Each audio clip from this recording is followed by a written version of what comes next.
Oh god, another one. The National Weather Service in Milwaukee-Sullivan has issued a severe thunderstorm warning for Lafayette County in south-central Wisconsin until 8:30 p.m. At 7:38 p.m., a severe thunderstorm was located near Shellisburg, or near Darlington, moving southeast at 30 miles an hour. Hazard, 2-inch hail and 60 miles an hour wind gusts. Source, radar indicated. Still really Impact, Supercell. people and animals outdoors will be injured. Expect hail damage to roofs, siding, windows, and vehicles. Expect wind damage to roofs, siding, and trees. Locations impacted include Darlington, Shellisburg, Benton, Wheeler, New Diggings, South Wayne, Gratiot, and Lead Mine. Remain alert for a possible tornado.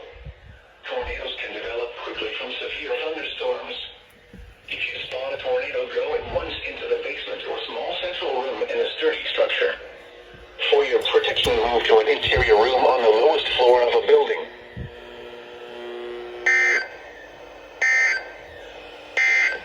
Okay. A tornado warning remains in effect until 7